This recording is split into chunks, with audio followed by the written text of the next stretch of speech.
Shalom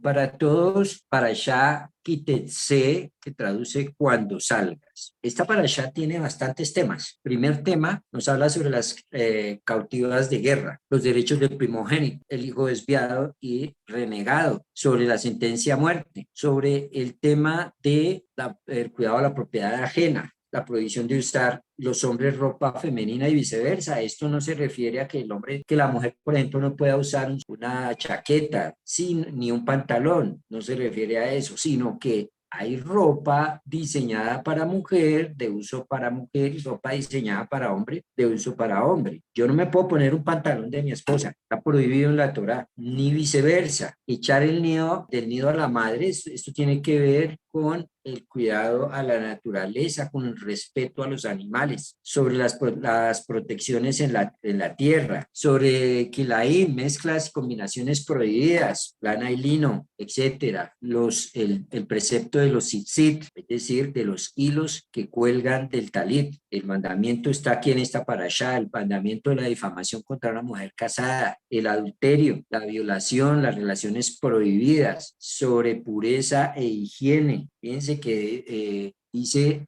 que no debe haber nada sucio, inmundo en tu casa en ese sentido. Es decir, nuestro hogar también debe ser un sitio de limpieza, de orden, de respeto, donde está hay ese cuidado por el pudor, la limpieza, por todo eso. Es representativo esto de que la persona realmente está andando de acuerdo a lo que manda Dios. Entonces de ahí los baños limpios, la cocina limpia, el piso limpio, las cosas bien organizadas. Nosotros somos testimonio. No puede ser que tú hables de Dios a medio mundo y tu casa sea un basurero. Entonces esas cosas que no parecerían lo son. Hay cosas, el Señor viene por una cal, tenga arrugas y tenga manchas. La mancha representa el pecado, la arruga representa aquellas cosas que no parecieran, pero que lo son. El asilo al esclavo, la pureza sexual, la prohibición de tomar dinero u otros bienes a interés y el prestar con interés para los que son el pueblo de Israel, ¿sí? Al que no se le puede prestar con interés, pero el interés de ley. Y al que es del pueblo de Israel, está hablando de no prestarle con interés cuando la persona está pasando necesidad, porque si no está pasando necesidad, si no es para que pegarse el viaje o para comprarse el último modelo de carro, se le presta con el interés de ley, si es que quieres, sobre el cumplimiento de las promesas, trabajando en campos ajenos, vamos, divorcio, segundas nupcias. De ese tema vamos a tocar hoy. Conducta para quien desposa a una nueva mujer. Zarat, cierta ficción de llagas. Recuerdo del castigo de Miriam.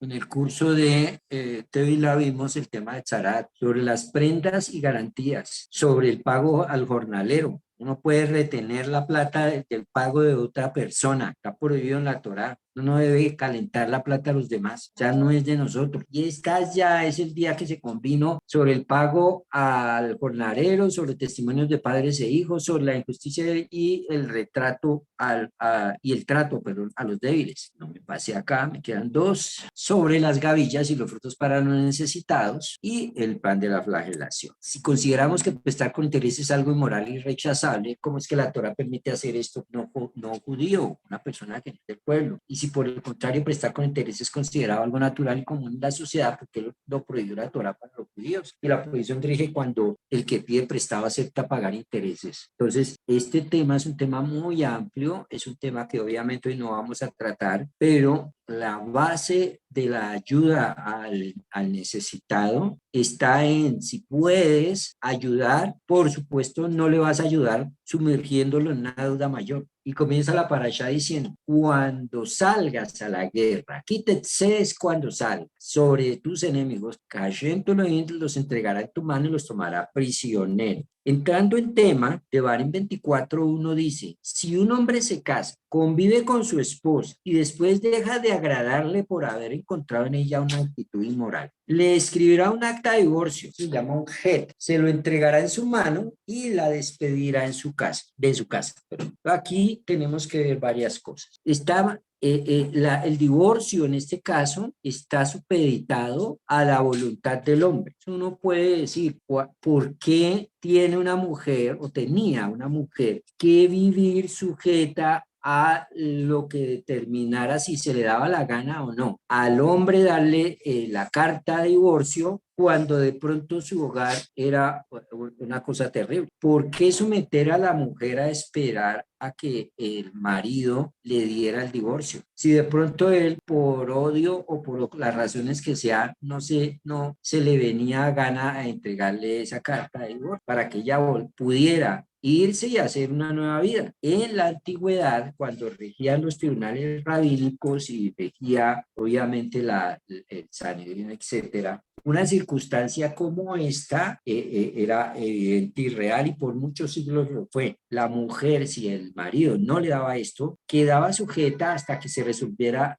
esa circunstancia, esa situación. Entonces, entraremos a analizar este aspecto en esta clase para ir despejando dudas al respecto. El matrimonio, desde la perspectiva dada por el Eterno, único que estoy, ¿sí? Tiene un propósito y tiene unas características especiales para lograr serlo de manera adecuada. Las reglas básicas de cómo es que se da este proceso de divorcio son familiares realmente para la mayoría de la gente. El esposo debía escribir un documento de divorcio, así como cuando se casaron hicieron un documento. En la Torá aparece este pasaje de Devarim 24:1 en el que dice que el hombre debe dar una carta de divorcio a la mujer, pero es decir, cómo separarse, pero curiosamente no aparece cómo casarse. La Torá dice que deben unirse y ser una sola carne, pero no cómo. Basado en este versículo, los sabios del pueblo de Israel en la Torá oral establecieron que el matrimonio debería darse a la inversa de cómo se está dando aquí el divorcio. Es decir, el esposo le hace un documento por escrito a la mujer que firman los dos con testigos para casarse. Eso se llama la ketubá. Así como hubo un documento para casarse, debe haber un documento para divorciar, ¿sí? Ahora, si el paradero del esposo era muy peligroso, o sea, no era, en el camino habían fieras, o sea, habían lobos, habían manadas de lobos, habían bandas criminales que podían asaltar a la caravana o el grupo que iba viajando. Podía suceder un accidente. Si pasaba un accidente, ¿quién iba a reportar que alguien murió en el camino? Era muy difícil. Muchas veces viajaban a hacer algún negocio o algo y no se volvía a saber nada de la persona. Y si no se volvió a saber nada de la persona, ¿qué hacemos? Ella queda casada de por vida con alguien que no se sabe si está vivo o no. Y entonces no puede, está sujeta a algo que no puede, es decir, que no se puede comprobar, no se puede volver a organizar, no puede volver a tener otro esposo, no, nada de eso. Entonces esa circunstancia se llama en hebreo aguná. Aguná nos habla entonces de esa situación que vivía la mujer, que quedaba en el limbo sin saber si se podía separar o no, o que no se podía separar legalmente y formar otra vida. Por ejemplo, si el esposo estaba mentalmente incompetente, por ejemplo, se volvió loco y pues una persona en esas circunstancias tocaba tenerla en un manicomio o en un lugar de esos y ya quedó casada con él a la brava de por vida. O si, por ejemplo, el marido no quería darle el documento de divorcio porque no le daba la voluntad de hacerlo, entonces quedaba ella amarrada, ella quedaba agonada de por vida. Entonces, ¿cómo se solucionaba este tema? Lo primero que tenemos que mirar es el concepto acerca del tema del matrimonio para poder resolver resolver este tipo de dudas inconvenientes que tenemos. Bueno, ok, entonces, incluso a un marido de mala fe quisiera despojarla a ella de los pocos bienes con los que hubiera podido quedar. Entonces, ¿cómo protege la Torah a la mujer agoná en este caso? Y ese tema no lo podemos despejar del todo, esta tragedia no la podemos despejar del todo de la vida moderna. Uno pensaría también que eso es algo del pasado, pero como yo, y sobre todo gente que sea observante de la Torá, llegar al punto de separarse, y es posible hacerlo, no es posible hacerlo. En el contexto evangélico cristiano, muchas veces se ha enseñado que el matrimonio es indisoluble. Y esto es un grave error que ha hecho que mucha gente tenga que estar casada.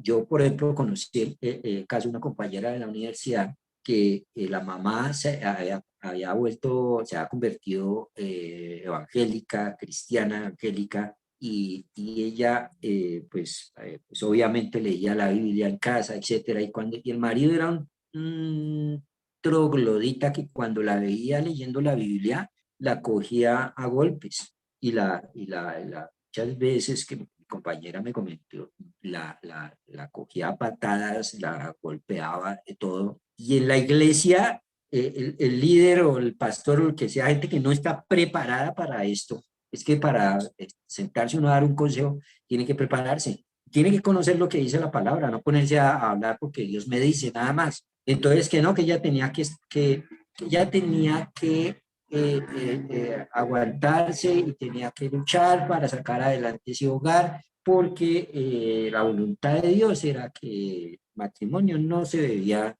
disolver y que ella lo que debería hacer es orar por el marido para que él conociera a Jesús y se convirtiera. Mientras tanto, claro, como yo le dije, ¿sabes? Como el que le están pegando no es a él, un tipo que esté maltratando de esa manera a la mujer, etcétera, o viceversa, porque también se da el caso, no tiene por qué estar una persona sometida a una circunstancia de esa índole. Muchas veces aguantando circunstancias difíciles, porque como él es el que sostiene la casa, como él es el que tiene el que da, como toda la vida ella se dedicó a los hijos y a cocinar y etcétera, y el hecho de separarse en esas condiciones genera mucha incertidumbre para la mujer, sobre todo, ¿cierto? Entonces, ahí, ¿cómo proceder? Hay que tenemos que ver dos cosas. El matrimonio en el contexto del mundo, el matrimonio en el contexto de la Torá, y cuál es la diferencia entre estos dos contextos y cuáles serían las salidas posibles o cuál es el ideal necesario para el hogar y cuál es el ideal necesario para, en el caso tal, Dios no lo quiera, tener que separarse. La tasa de éxito de los matrimonios actuales, modernos, es de menos, incluso el porcentaje es muy bajo, para no dar números, ¿sí? De hecho, en los hogares judíos no observantes, más del 50% de los matrimonios terminan divorcio. Todavía dentro de los hogares que se conforman en el judaísmo observante, el número todavía siguen casando, todavía existe la institución y es como Dios ha expuesto en su Torah que sean las cosas, pero normalmente los hogares sin Torah, generalmente el índice de fracaso en este sentido es muy alto. Un matrimonio moderno es una empresa cooperativa formada para alcanzar ciertas metas comunes, ¿sí? Establecer un hogar, concebir y criar hijos y combatir la soledad. Eso dentro del contexto del mundo. Y como hoy en día hay un mayor grado de flexibilidad en la definición de lo que es un comportamiento moral, el amor y el romance ya no son los factores necesariamente esenciales en la decisión de casarse. Incluso muchos lo que buscan es estabilidad solar. Entonces, en esta descripción, y es más, muchos de los matrimonios que nacen en el mundo, estamos hablando, nacen basados en el hecho de recibir y no de dar. Cada uno entonces está mientras tú me hagas feliz, mientras yo sienta algo por ti, mientras, etcétera, etcétera. Y en esas condiciones es un contrato, digamos, más de conveniencia que una unión para dar. Y en ese contrato de conveniencia, mientras esto funcione, chévere, pero mientras cuando la cosa se ponga difícil, entonces separémonos, que es la salida normal para esto. Yo estoy dando la información que me da esta parasha sobre este tema y no la estoy tratando de hacer o forzarla para traer a colación obligatoria el tema del matrimonio del divorcio. Es un tema que tenemos que ver en esta parashá dentro de los otros que hay. Entonces, y en esas condiciones, en el matrimonio del mundo, la gente se une y entonces yo pago la luz, tú pagas el agua, yo pago el colegio, tú pagas la ruta, yo pago la cuota de este mes, tú pagas la del otro mes. Mi plata es mi plata y tu plata es tu plata. Mi herencia es mi herencia y tu herencia es tu herencia. Y en esas condiciones que traemos implícitamente dentro de nuestra cultura, incluido, y que traemos dentro de nuestra forma de vivir, incluido, muchos se casaron, muchos hicieron hogares. Y está bien también, porque digamos que si lo vemos como una empresa utilitaria, entonces ese matrimonio funcionará hasta que esa empresa utilitaria funcione. Pero si no cumple el propósito de su formación, que fue darme estabilidad, darme sentir o recibir de parte de la otra persona en la parte, digamos, afectiva, etcétera, y todas las emociones y sensaciones que hay alrededor de ello. Entonces, si no está cumpliendo su función, por lo tanto, lo lógico es que eso se termine. Cualquier negocio donde el negocio que se hizo ya no rinda el propósito para el cual se creó el negocio, pues el negocio debe desaparecer. Pero es que el tema del matrimonio no es como fundar una empresa. Una empresa puede comenzar, tiene sus socios, etcétera, y tener sus cláusulas, y cada uno está en la empresa por recibir su parte. Generalmente en las empresas uno no hace negocios para enriquecer al otro porque sí, sino la idea es que todos ganemos en la empresa. Una empresa, nadie está obligado a estar con un socio que le da pérdidas. Pues la idea es que si eso sucede así, terminamos con la empresa. Pero un matrimonio no es eso. Y entonces, como les decía, si ya el origen del tema no cumple su función, pues por eso es que vemos tanto hogar separado y tanto fracaso en este sentido. La palabra en Bereshit, capítulo 2:24, dice, y aquí vamos a entrar a analizar a más profundidad este contexto. Por eso el hombre deberá dejar a su padre y a su madre para unirse con su mujer y serán una sola carne. Entonces, en el contexto hebreo, el contexto de la Torá, la unión entre el hombre y la mujer tienen unas condiciones especiales. Él y ella dejarán a padre y madre, es decir, no vivirán con los papás, puesto que un hogar donde todavía se viva con los padres, en términos generales, se presta para muchos problemas de falta de autonomía en el hogar, ¿sí? De falta de independencia del hogar. Y no es sano para el hogar que intervengan en él terceros, así sean los papás, mucho menos los hermanos, etc. Por eso, la base de formar el hogar es que haya independencia. ¿Y cuál es la siguiente frase? Se unirá a su mujer. Está hablando de casarse y serán una sola carne. Está hablando de tener hijos. Porque donde somos realmente 50 y 50 es en los hijos, donde están la mitad de los genes del hombre y la mitad de los genes de la mujer, y los hijos son eso. En este caso, ¿sí? El acto de casarse con un fin como empresa, de independizarse y de tener hijos, hasta aquí se cumple para los matrimonios de hoy. Fíjense que este mandato está dado en Bereshit, capítulo 2, y está dentro del contexto de las leyes de Noé. Es decir, esto es una ley para toda la humanidad, es una ley universal. Todavía no hemos entrado en temas más profundos del alma ni cosas por el estilo. Entonces, volverse una sola carne es un concepto que de todas maneras implica una relación sagrada y tiene una protección legal sumamente seria delante de Dios. Cometer adulterio y violar de esta manera el matrimonio universal es una ofensa tan seria como cometer adulterio y violar el matrimonio hebreo. Ahora, pero el concepto de matrimonio dentro del judaísmo va mucho más allá. El volverse una sola carne del matrimonio noajida debe ser yuxtapuesto al volverse una sola alma. Es decir, deben estar las dos cosas unidas. Y este es el concepto de la Torá sobre el matrimonio de los hijos de Dios. La fusión debe ser tanto física como debe haber una fusión espiritual. Por supuesto, en un matrimonio del mundo puede llegar al punto de haber realmente una unión espiritual entre las dos personas, pero muy pocos llegan a ese concepto en la práctica, digamos. En el matrimonio judío, desde el comienzo, el planteamiento es que sean una sola carne y sean también una sola alma, ¿sí? Y debe ser la fusión de los dos, la fusión espiritual de los dos individuos que están separados ahora en el matrimonio, unidos en la sola entidad. Miren, el rabí Eleazar, uno de los grandes del Talmud, dijo, una persona que no tiene una esposa no es una Adán.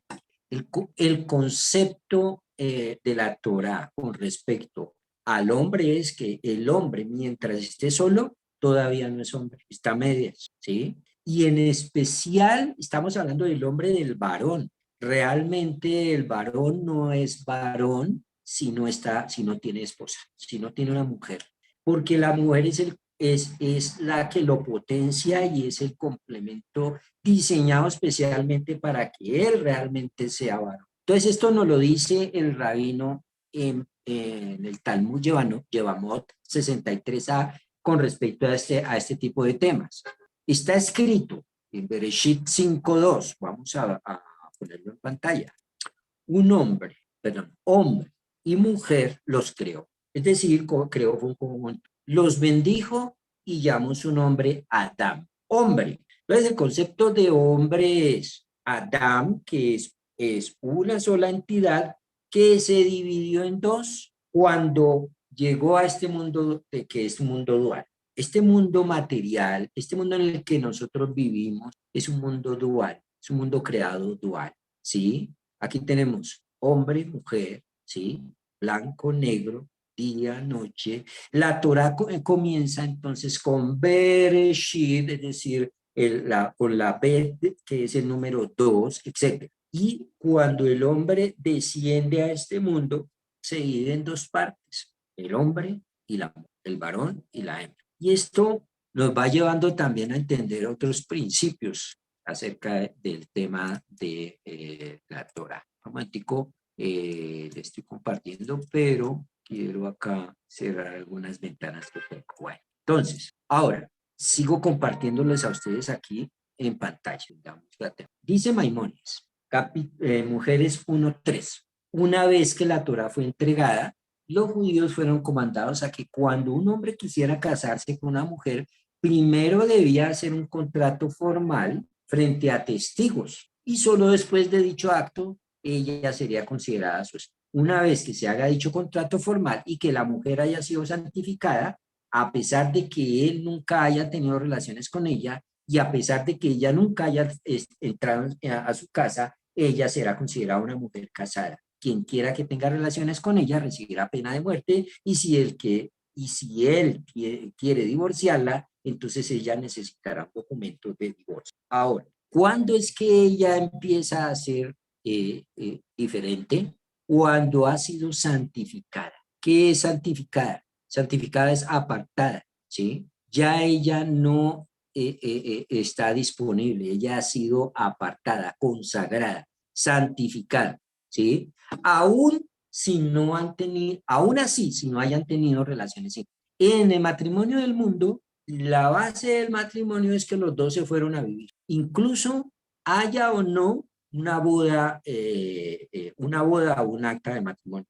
El matrimonio del mundo, delante de Dios es considerado matrimonio en el momento en que ellos dos se fueron a vivir, ¿sí? Es decir, el momento que cohabiten. En el matrimonio de la Torá, es en el momento en que fueron consagrados el uno para el otro. Ya son considerados esposos. Y por lo tanto, cualquier acto de infidelidad es pagado con las reglas muy severas que estipula la Torá.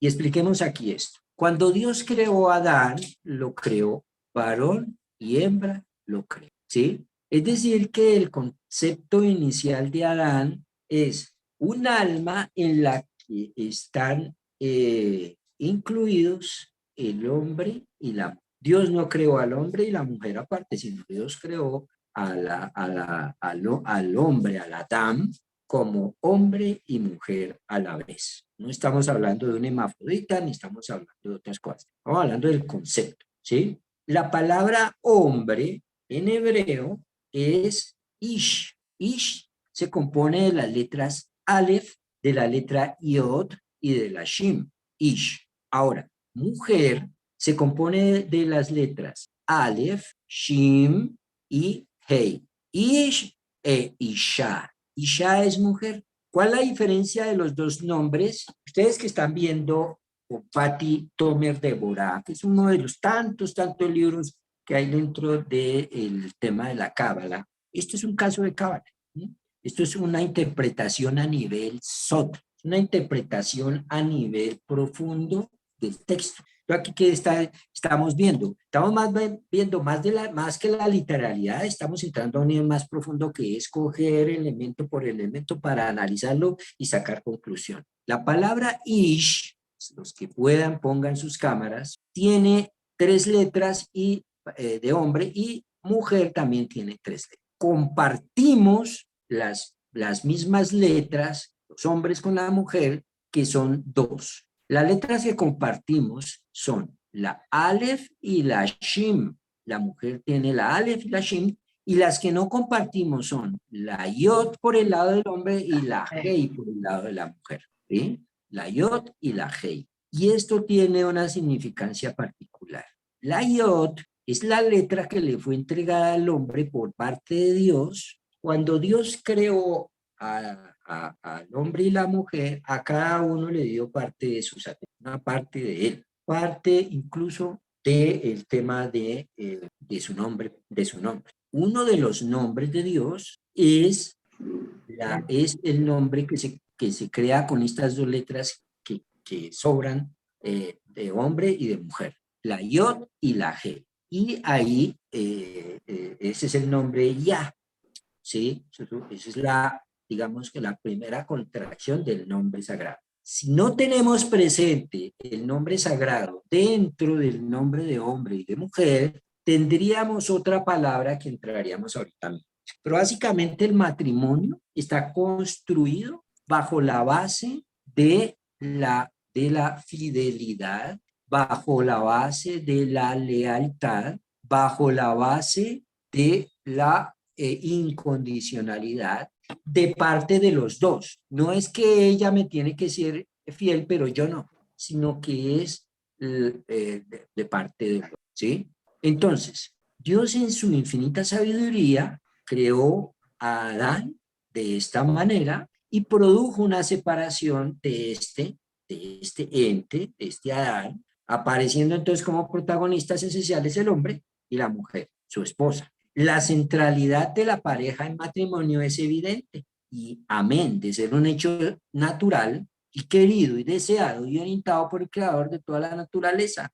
La base, entonces, de esa relación tiene que estar fundamentada en lealtad, fidelidad e incondicionalidad para que funcione esa unión, que según conceptos, que según el concepto judío tradicional debe ser una fuerte fuente de satisfacción y quietud espiritual para ambos, no para uno solo. El hombre suele dejar a su padre y suele dejar a su madre para adherirse a su esposa, ya que ella es hueso de sus huesos y carne de su carne. La Torá concibe al matrimonio como la unión de 2 seres en uno y por ello pretende que sus componentes sean lealtad. Cuando estas expectativas se han desmoronado y no se logra en la vida conyugal y surgen símbolos de deterioro en el matrimonio, el judaísmo en general entiende que esta unión ha fracasado, pero evita la animosidad, el odio y las agresiones.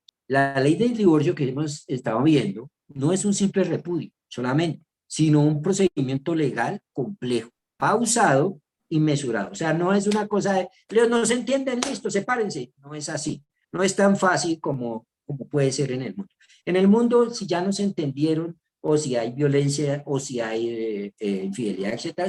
Dividimos por dos, ponemos un abogado, dividimos por dos y no hay problema y cada uno por su lado.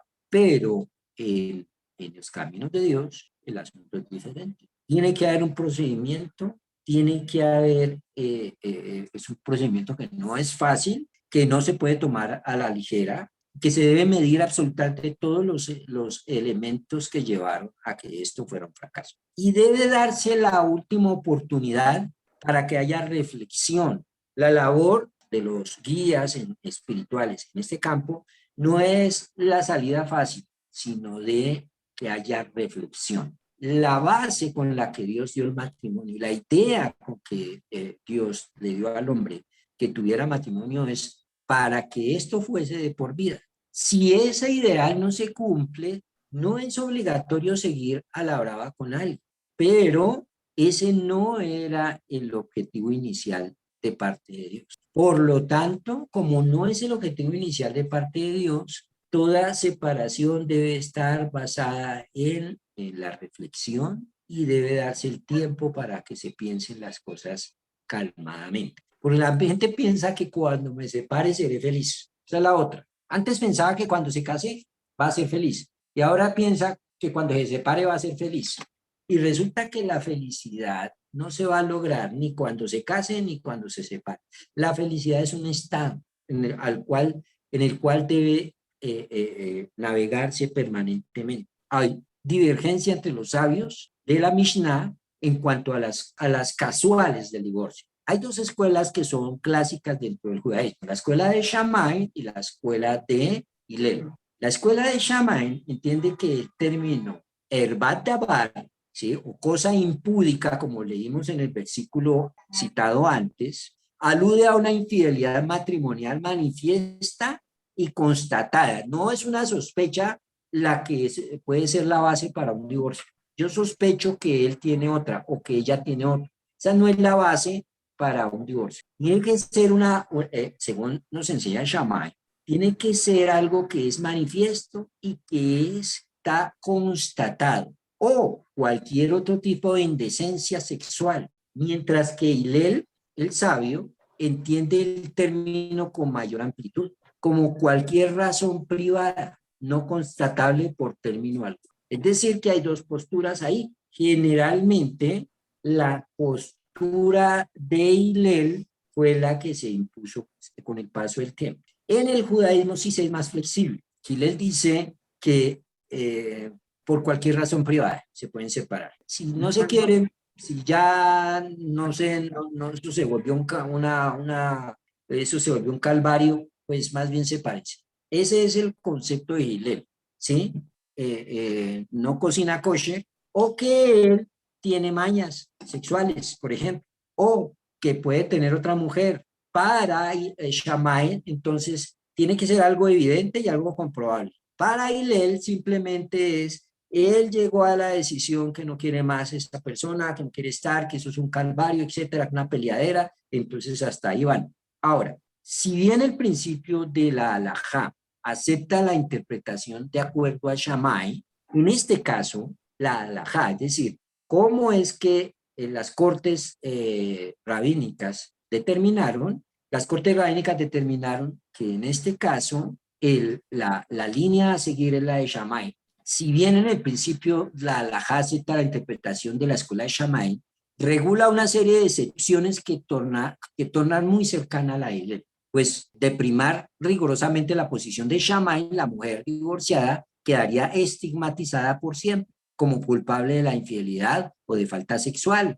Nadie va a saber, pero por algo se separó. Debe ser que quién sabe qué le ayude a ella, ¿no? Entonces, para evitar ese daño, la halajá y los rabinos que la conocen aplican las enseñanzas de la escuela de Hillel y del rabino Hakibá, quien en un lenguaje cargado de eufemismos acepta otras casuales de divorcio originarias en la relación personal entre los cónyuges, ¿no?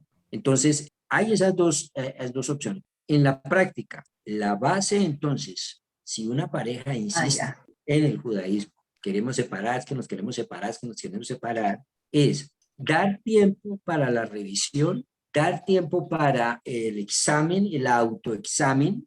No es otra persona por fuera del hogar la que determine quién es el que se debe separar o no. Eso lo debe, esa conclusión debe llegar la misma persona que está dentro del hogar. Porque nadie puede llegar y decir, es que yo me separé por un mal consejo, o yo me separé porque a mí me dijo este que hiciera esto y la embarré, o bueno, pues cada uno debe llegar a su conclusión de acuerdo a lo que la Torah dice, pero tomarse el tiempo necesario para ello. Pero si la base está bien, no tiene por qué llegarse a ese punto. Ahora miremos acá. Sin la presencia de Dios en el asunto, fíjense que Dios, el nombre de Dios es, la primera parte del nombre de Dios es Yod, ¿sí? Yod-Hei. Entonces, si le quitamos la Yod al hombre, o si le quitamos la Hei a la mujer, ¿qué palabra nos queda? Esh, y Esh es fuego. Si no está la presencia de Dios en el hogar, entre el hombre y la mujer, lo único que hay es fuego. Es decir, peleas, disensiones, malos entendidos, etc. Entonces, cuando hay ese tipo de circunstancias en general en los hogares, es porque ahí hay más Esh que el nombre de Dios en la pareja. Como ese no es el propósito, la IOT en temas, en esta temática nos enseña la Torah oral. Los rabinos, la Torah oral, nos dice lo siguiente con respecto a esa temática. A ver, un matrimonio de la Torah se origina en un acto público de santificación. Y este acto público de santificación solo puede ser disuelto, como les dije, por un documento de divorcio. Por un lado, tenemos esto de que el hombre es un ish, que es Aleph Yud Shin, y la mujer es Isha, y en este contexto la letra Yud, el hombre, representa la cualidad de masculinidad, mientras que la letra Hei representa la feminidad. ¿Bien? Esto está en el Talmud Kalá 1.7. Nos dice que ambos son Esh, una palabra que significa fuego en hebreo. Cuando se casan, él contribuye con la Yud y ella con la Hei, formando entre ellos la palabra Yud-Hei, que es uno de los nombres sagrados de Dios. Solo el respaldo de esto está Talmud Kalá 1.7. La combinación entonces de lo espiritual con lo físico es lograda por medio de la unión entre estas dos letras para formar el nombre sagrado. Quien contribuye con la Yud trae al alma del bebé que van a nacer dentro del hogar, la trae de arriba, porque la Yud tiene que ver con el mundo venidero. La Hei tiene que ver con este mundo. Así es que también es descrito en el Talmud al hombre y la mujer. Este mundo fue hecho con el atributo femenino. El mundo venidero es hecho con el atributo masculino. El mundo venidero o el mundo de las donde están las almas, es el mundo de la Yod. De modo que el hombre, el atributo masculino es el que baja el alma del bebé, ¿sí?